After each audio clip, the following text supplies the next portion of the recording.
এক গম্বুজ বিশিষ্ট এই মসজিদটির সুউচ্চ মিনার যে কারো দৃষ্টি কাড়বে।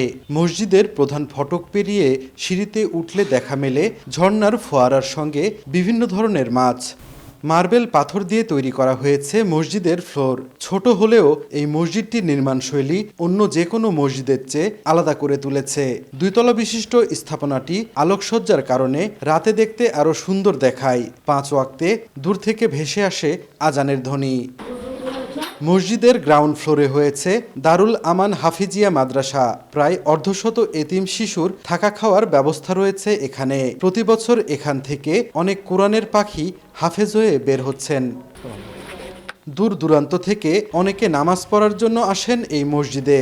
মুসল্লিরা যাতে স্বাচ্ছন্দ্যে নামাজ পড়তে পারে সেই জন্য মসজিদে আছে শীতাতপ নিয়ন্ত্রিত ব্যবস্থা।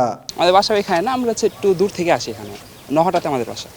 এই মসজিদটা এখানে একটু ভালো লাগে দেখে এখানে আমরা নামাজ পড়তে আসি। মসজিদের একটা সুন্দর দিক আছে, মসজিদের প্রত্যেক শুক্রবারে খতিব চেঞ্জ হয়, নতুন নতুন খতিব আসে, নতুন নতুন তেলাজ্জু। মসজিদটা দেখতে রাত্রে সবচেয়ে ভালো লাগে দেখতে, এবং আমরা দূর দূরান্ত থেকে অনেক লোক এখানে বেশি নামাজ পড়তে আসে। এখানে দান কোনো বক্স নেই, এটা ব্যক্তি উদ্যোগেই সবকিছু পরিচালনা করা হচ্ছে, খুব ভালো। নামাজের সময় যদি আমি ডান দিকে তাকাই বা বাম দিকে তাকাই, গাছপালা সবুজ সমাহার, পাশাপাশি চারিদিক থেকে আলো আসে। সাইডে একটা মাদ্রাসা আছে হিফজখানা, সেখানে হিফজখানা আছে, এবং এখানে বেশ কিছু এতিমদেরও লালন পালন করা হয়। মালিকের নিজ উদ্যোগে সেগুলা খরচ বহন করে।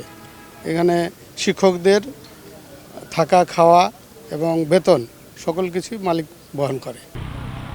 রাজশাহীর পবা উপজেলার নওহাটা মদনহাটিতে আমান জামে মসজিদ অবস্থিত। 2012 সালে দৃষ্টিনন্দন এই মসজিদটি নির্মাণ করেন রফিকুল ইসলাম। সাইফুর রহমান রকি, সময় সংবাদ, রাজশাহী।